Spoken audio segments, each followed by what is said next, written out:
Om Namo Narayanaya. This is a recording of a talk of James Swartz on the Bhagavad Gita at Yoga-Vidya Bad Meinberg near Hanover in Germany. So, it's the coolest thing. There's nothing more cool than self-knowledge. Yes, sir. Somewhere in the Bhagavad Gita, Krishna, he gives the knowledge to Arjuna, like he touched his forehead. No, he doesn't. He gives. No. Knowledge can't. You can't transmit. No. Please.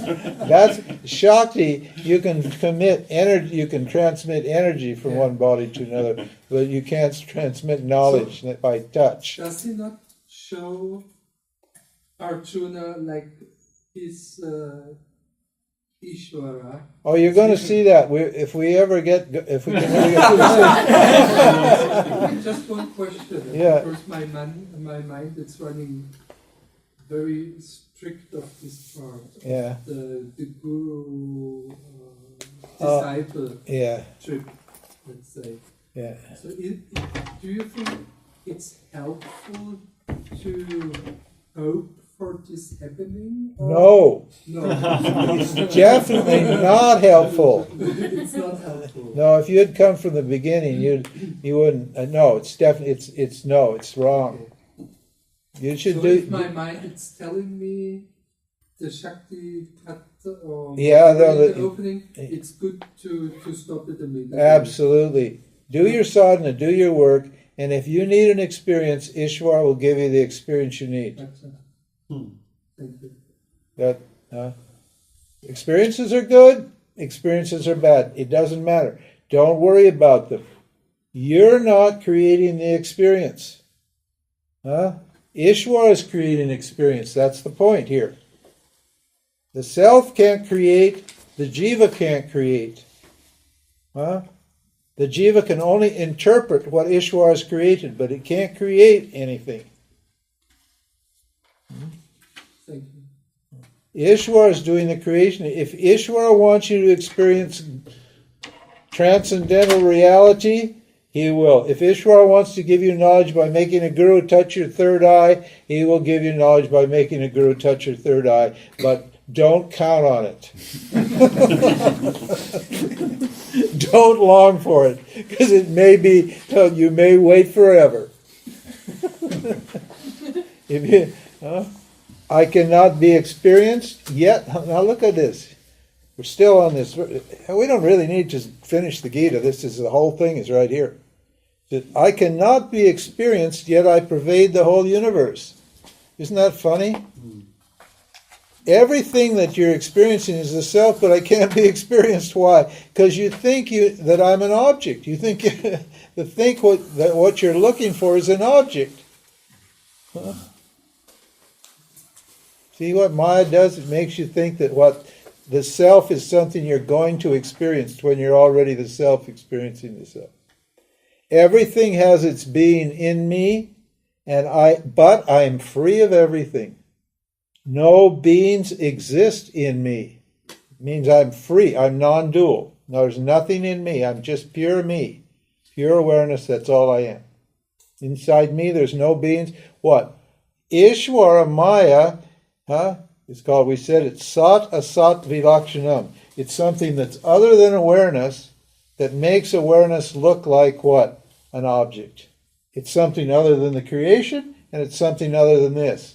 This is why it's so hard to understand Maya. It's neither existent nor is it non-existent. It's neither real nor is it unreal. That's where your experience is coming from Ishwara. So just allow Ishwara to give you whatever experiences you need, and take those experiences as what? As prasad. Whatever experience you're having, take it as prasad. It's a gift from Ishwara. Understand? And stop worrying about it. When the bad experiences come, say, thank you, Ishwara, I need that. When the good experiences come, thank you, Ishwara, I understand, I need that. Because it's not up to you. And Ishvara is not going to give you experience just because you want it. I want a Rolls Royce. I've wanted a Rolls Royce ever since I was a kid. Ishvara doesn't give me a Rolls Royce. What's wrong with Ishvara? People are that vain. People actually think they should have what they want. But their wants are all fantasies. Huh? It's all just fantasies. Ishvara doesn't care about your fantasies. Ishvara's got a universe to run. And you're part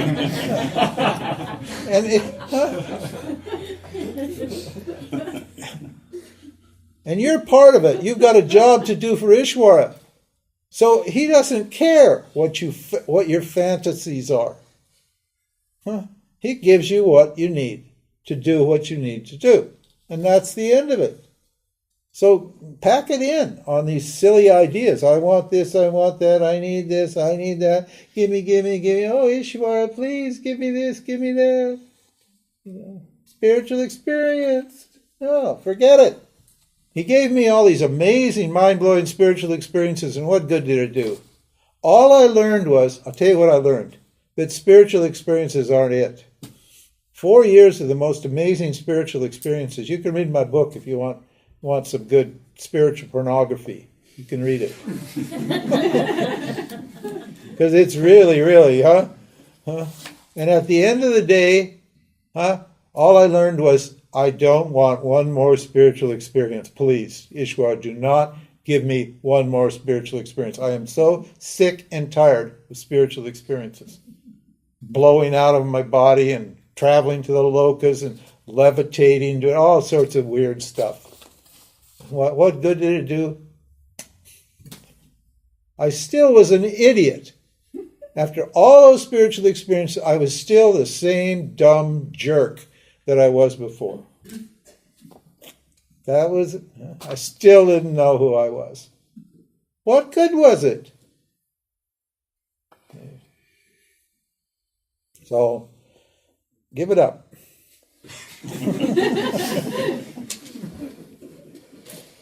Such is my nature, that although I create and sustain all things and beings, I stand apart from them. As the wind travels everywhere in space, space is a good example. As the wind travels everywhere in space, all beings live and move in me. Why does he say that? Because space is unaffected by all the things that happen in it. Everything happens in space, and space is not affected by anything that happens in it. And the same with awareness. If you could understand space, you can understand awareness. It's the same.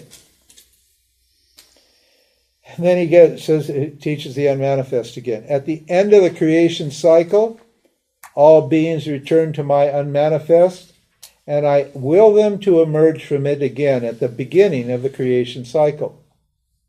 With the aid of the unmanifest, which I control, I create all beings over and over.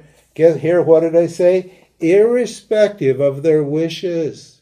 Means Ishvara doesn't care what you want. That's what he says here. Scripture says, irrespective of their wishes, I give them what I want them to have. Ishvara is the boss here. You're not the boss. Understand? Okay. Arjuna, but then you are the boss too, because what? By your actions you can boss Ishvara. Ishvara gives you according to your actions. So if you know how to act properly, you can create the kind of results that you want up to a point. You have certain limited control over Ishvara. But there are certain things over which are going to happen whether or not you have done any actions in that regard or not.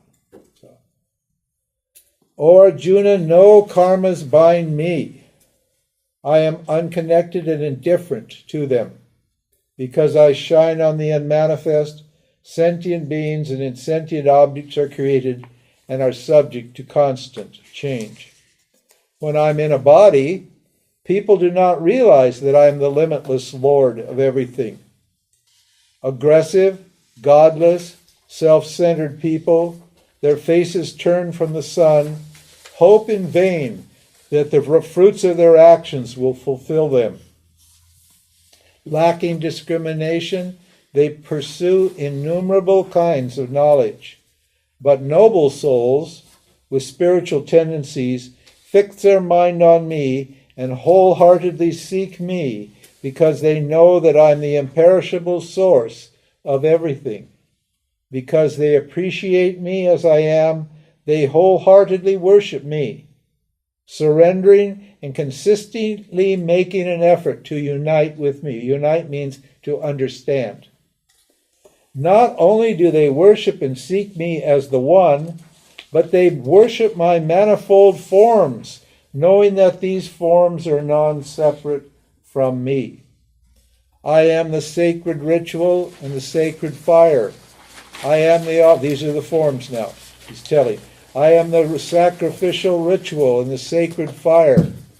I am the offerings, the sacred chants, and the ones who chant. I am mother and father of the universe. I am the uncaused cause. I sustain and nourish everything. I am what is to be known and the great purifier. I am Om, and I am all the Vedas. I am the nourisher and the sustainer of everything. I am the results of all actions and the giver of the results. I am the witness and that for which everything strives. I am the refuge and the friend of all. From me the whole creation evolves, and into me it is resolved. Everything has its being in me. I am the imperishable seed. I am the heat in the sun. I withhold and release the rains. I am death and immortality. I am the cause and the effect, O Arjuna. Those who propitiate me by religious rituals, who offer the soma, the sacrifice, and are purified of their sins, go to heavenly realms where they enjoy the results of their meritorious deeds. They enjoy until their good karma is exhausted, and then they return back to samsara, the world of coming and going. But those who inquire into me and understand that they are non-separate from me realize their identity with me. I protect what they acquire and value.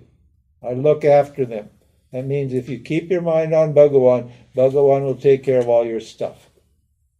Arjuna, even those who faithfully worship other gods unknowingly worship me.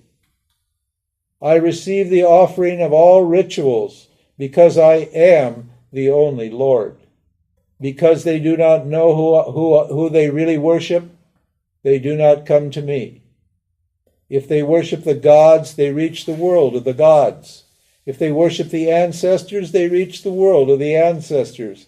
Spirit worshippers gain the spirit world, but those who worship and seek me get me.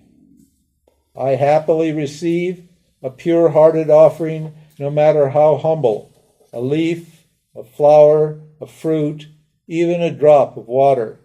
Whatever you do, whatever you eat, whatever rituals you perform, whatever you give, or whatever religious discipline you follow, Arjuna, please do it as an offering to me. This will release you from desirable and undesirable karmas. This karma yoga attitude will endow your mind with the spirit of renunciation, and you will come to me. I am the same in all beings. I dislike no one, nor do I play favorites. But those who devotedly seek me realize that they exist in me and I in them. Even sinners who know they are non-separate from me should be respected because their understanding is clear. With this non-dual understanding, the mind quickly conforms to Dharma and becomes peaceful. You can know for certain that anyone sincerely devoted to me will never be destroyed. Indeed, even women, sorry women. No, you're not a woman yourself, so so no need to worry. even women, business people. Ooh. Yeah.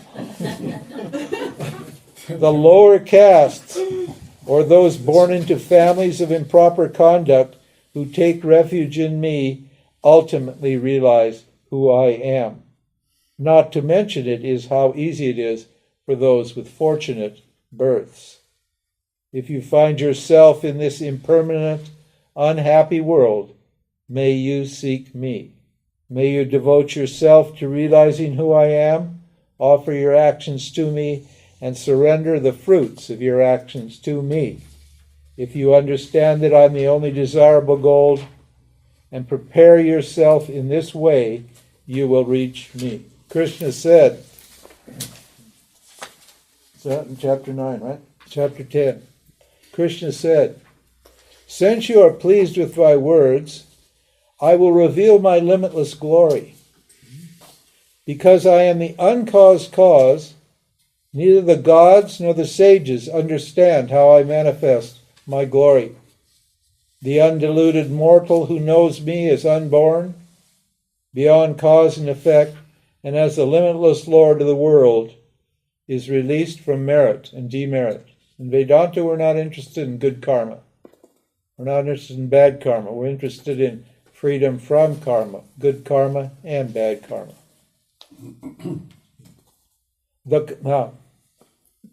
Here's a small list of values which will help you to understand who you are. This is called knowledge or jnanam, and it's what? It's not self-knowledge, but it's knowledge of values which will help you to understand. If you develop these are things you can develop and understand in yourself. Develop. They will help to understand this knowledge. The capacity to understand, freedom from delusion, the ability to accommodate, big one right there, huge issue. Learn to accommodate to what happens.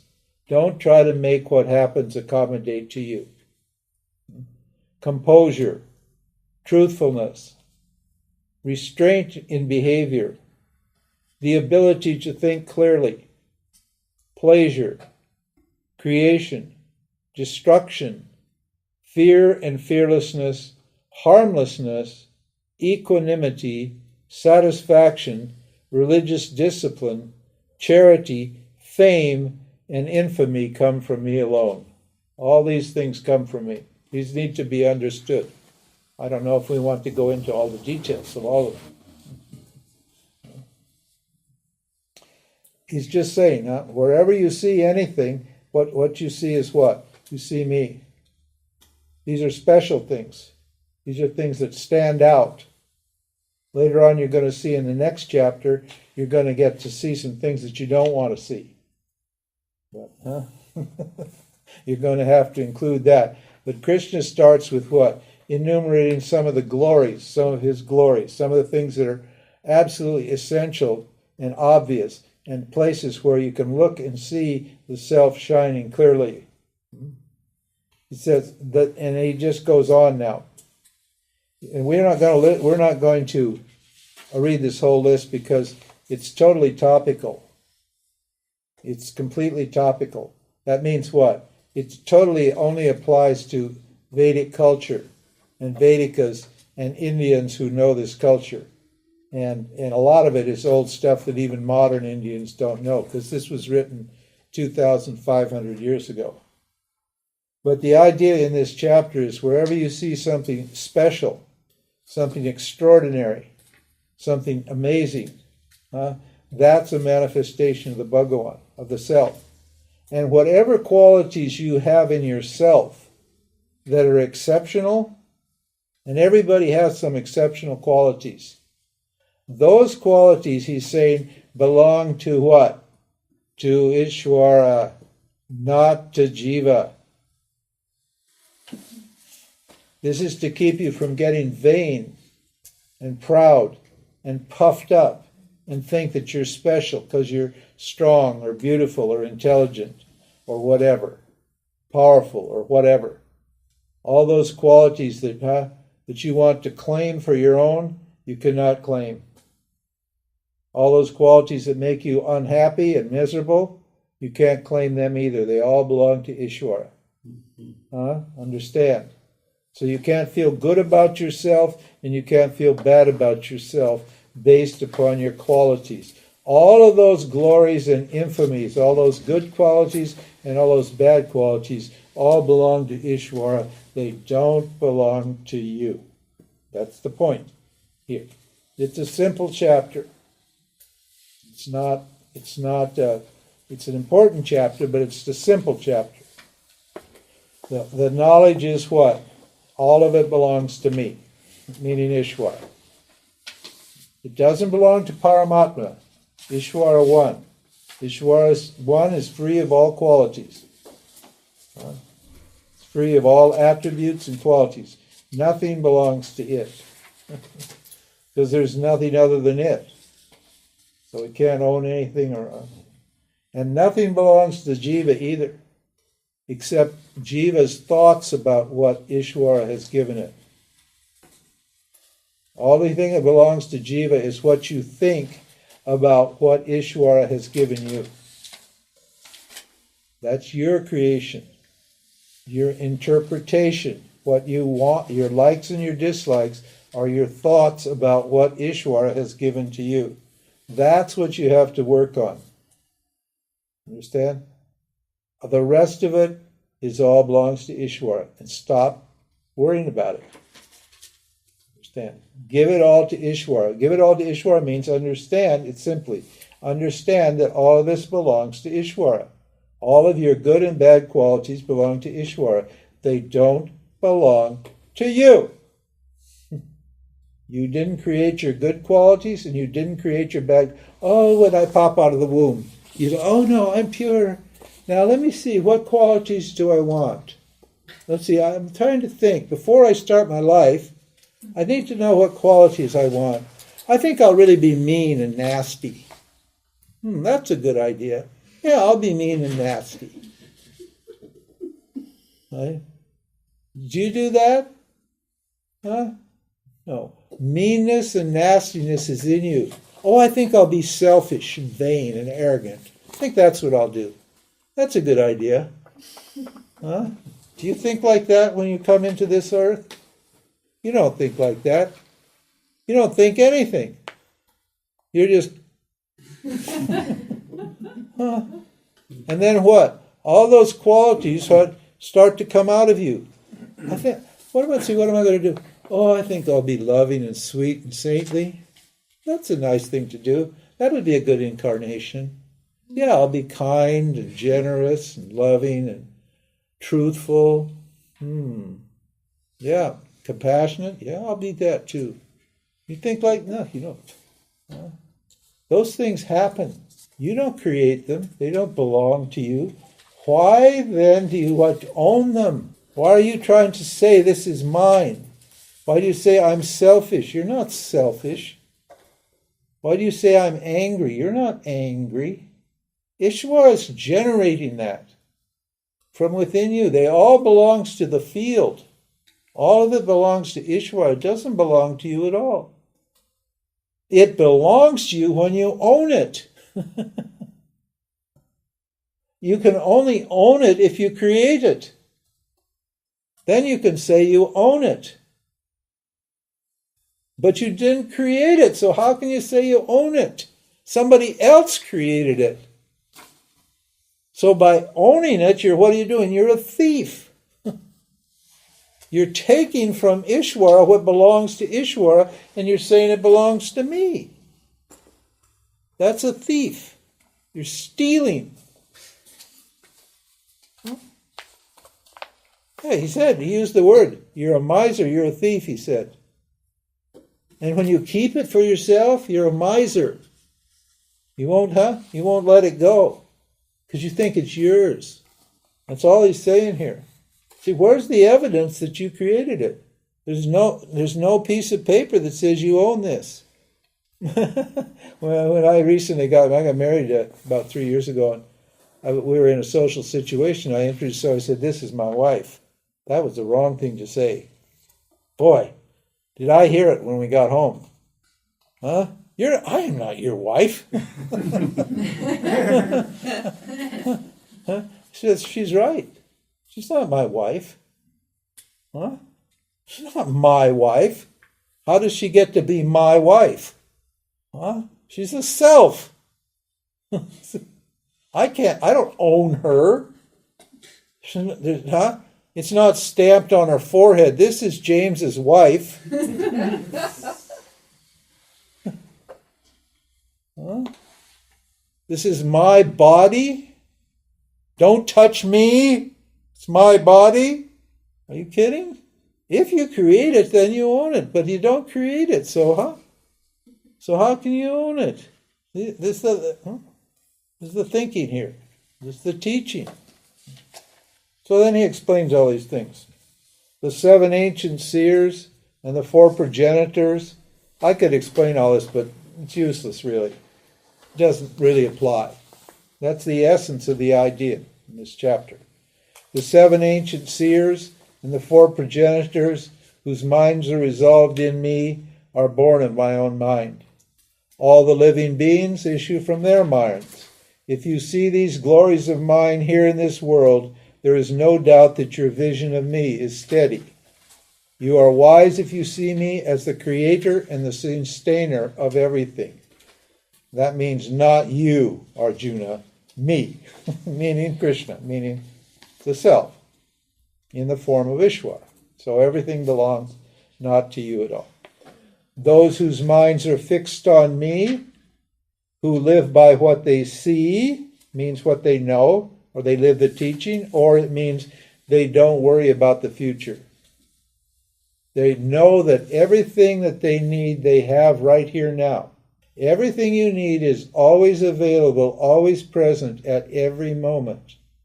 Just look around and see if it isn't there. If it's not there in the environment, it's there in you. It's always present. So that's why he says, live by what they see, by what they experience right here now. It's always there. So you don't have to want it to be anything to be different. Who live by what they see, who teach one another. That means who have satsang with one another, who maintaining what? Spiritual contact with people. Not worldly contact, spiritual contact. And talk continually about me. What? Because they're obsessed with the self. We're obsessed. In the Vedanta world, we're a bunch of obsessives. We're only interested in this. I'm a one-trick pony. In the circus, they have a pony, and he comes out and he does one little trick. And then they turn him off, and then the next person goes, he does his little trick, or he jumps his little hoop. That's me. I'm a one-trick pony. I only know one thing. I'm like a Vedanta computer. You just set me down, and you turn me on, and out it comes. Totally obsessed. Because there's nothing other to talk about. 5 minutes of small talk, and don't look at my face, because I will look at you with such boredom that you'll think you'll switch onto the self, or you'll leave me. See, I don't like that man. I'll give you 5 minutes of small talk, of blah, blah, blah, and that's it.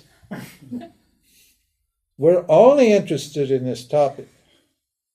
Because what else is there to be interested in? There's only the Lord. That's all there is. What else are you going to talk about? When you're talking about the football match, you're talking about yourself. The football match is only what? A thought in your mind.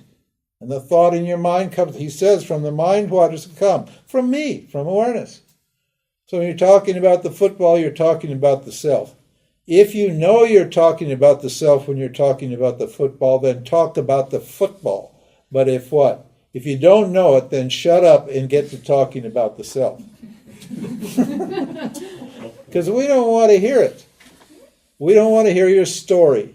All your sad story about all your misery, suffering. And we don't want to hear about all your wonderful spiritual experiences either.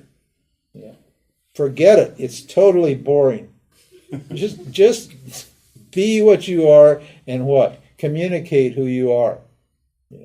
In every way. That's the idea here. And so these people become obsessed. They revel in me. They're like, God, when I was with my guru, I couldn't believe it. I just could not believe it. I never saw one thought come out of his mind that wasn't related to the self. It was unbelievable. Jesus Christ, who is this guy? He's a fanatic. And in a short time, I became a fanatic. And I've been 45 years I've been doing this. And I'm still not tired of it. I love it. It's still good. It's still fresh. It's still alive. It's beautiful. This is the kind of people. I grant the vision of non-duality to those who seek me with love and deep commitment. Commit yourself totally. Give yourself up to this. Right? Out of compassion, and what does he do? Out of compassion, I extinguish the dark thoughts of limitation with the shining lamp of self-knowledge. Beautiful, huh? Arjuna said, O Krishna, you are limitless awareness, the light of lights, the great purifier. The sages and gods say you are the source, eternal, transcendent, unborn, and all-pervasive, as you yourself have said. I believe what you have told me so far. Neither the gods nor the demons know who or what you are. You are who you are. You know who you are with your own mind. What's that mean? You're self-knowing. You don't need anything to tell you that you exist and that you're conscious, do you? Hey, I may ask, anybody in this room, I'll bet you 10 euros,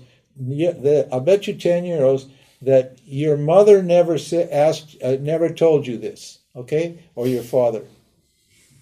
Okay, I'll bet you 10 euros. Does anybody want to bet? This is what? Did your mother or your father ever tell you that you exist? Huh? Why not? Did your mother or your father ever tell you that you were conscious? Why not? It's self-evident. That's the one thing that you exist and that you're conscious, that nobody has a doubt about. You don't need a scripture for that. You don't need a mother for that. You don't need a father for that. You don't need to read any books for that. Isn't it? That's what he means here. You know yourself, you are yourself you don't need any help to be what you are. You are what you are, and you know that. The only problem is you think you're limited. That's the sad part. That's why we have the scripture, because we have to get rid of that feeling that you're limited. So you need to go through these steps: karma yoga, upasana yoga, jnana yoga, and so forth. Then you'll remove that sense of limitation.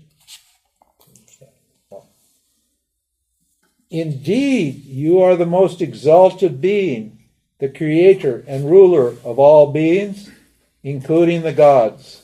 Only you are capable of revealing the extent of your extraordinary glories. What is the best way to meditate on you, O greatest of yogis? Because I am still not satisfied, please describe in greater detail your wonders and your glories. He wants to know. Krishna said, because there's no end to them, I'll only enumerate the most important ones. And then he gives this long, long list. Huh? Only the most important. Look at this list.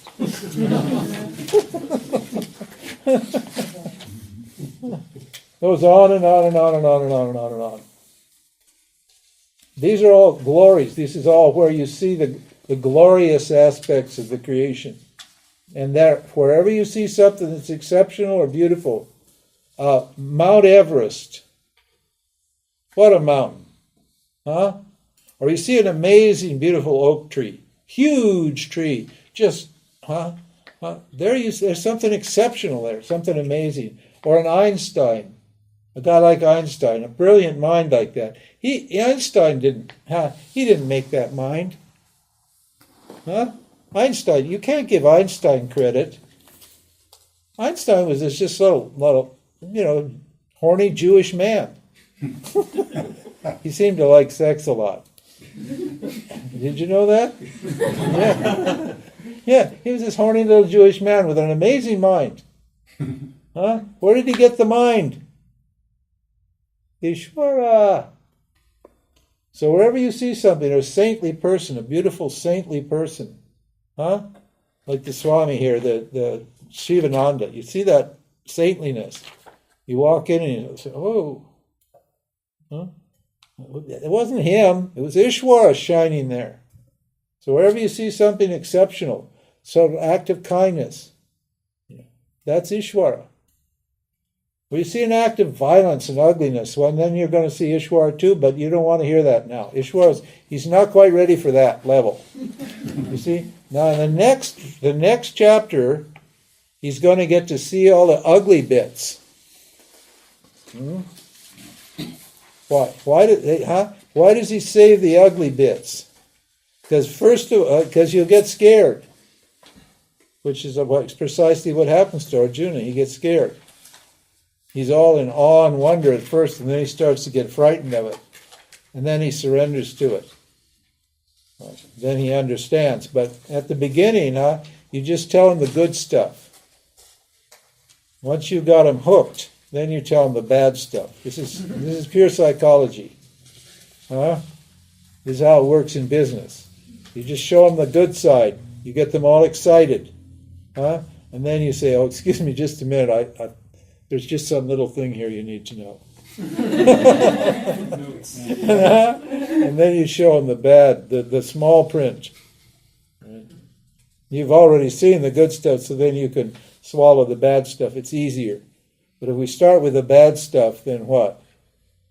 It's going to be hard to accept the good stuff, because you'll get so turned off by all this evil and ugliness here, you won't be able to what? Accept it. That was Arjuna's problem, wasn't it? He was what? In the next chapter, chapter 11, Arjuna is going to see Bhishma and Drona, the two guys that he loves most, his teachers. He's going to see them all ground up and eaten up by Krishna, just destroyed. And he can't stand it because he's sentimental and he's attached to them. He loves those men. They're beautiful men, and they taught him everything. And he wouldn't be what he was without those men. And Krishna is eating them up, destroying them. It's a violent, ugly image. And he can't stand it. And Krishna, So the first stage is what? I look for all the beautiful stuff here. And I understand that that's Bhagavan. And then the next stage is what? I have to incorporate the violence, the ugliness, the pain, the evil, the suffering. I have to see all that as Bhagavan too. Understand? And then my vision is complete.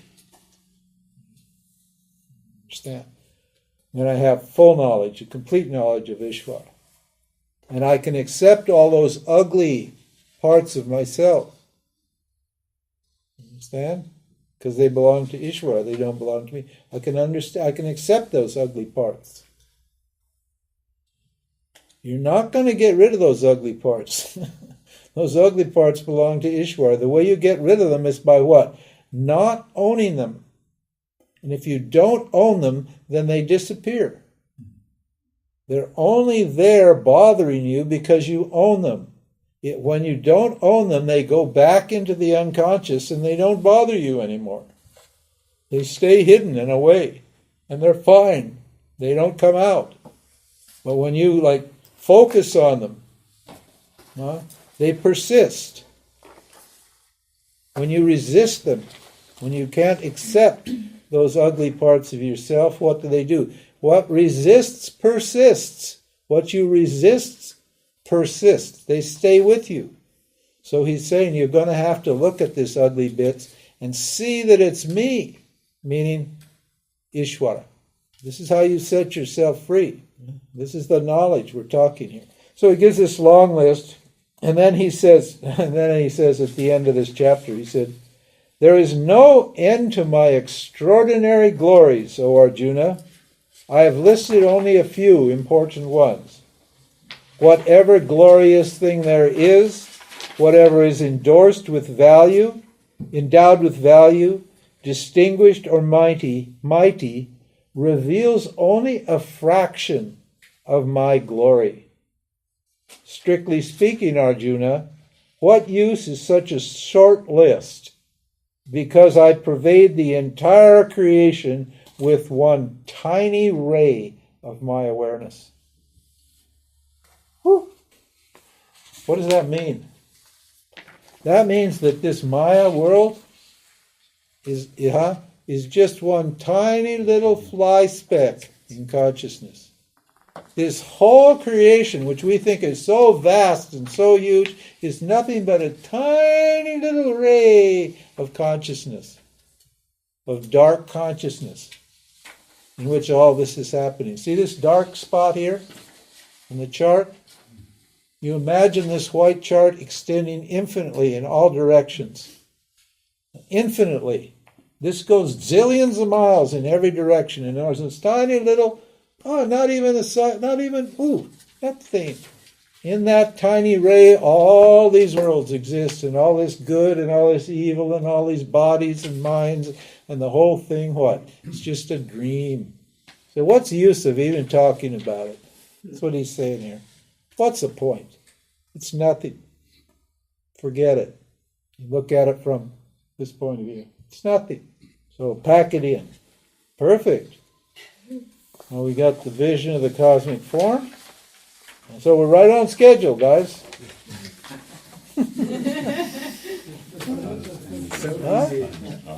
We're right on schedule. We'll get we got 2 more days. So we had 2 days for the first 6. And we had 2 days for the middle 6, and then we got 2 days for the last 6. So we're going to get right through to the end, it looks like. And I'll give you your enlightenment certificates in the mail. Assuming the donation box is good and full.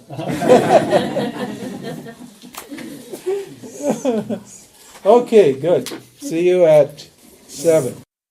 Thank you for listening to the talk of James Swartz on the Bhagavad Gita, recorded at Yoga-Vidya Bad Meinberg near Hanover in Germany.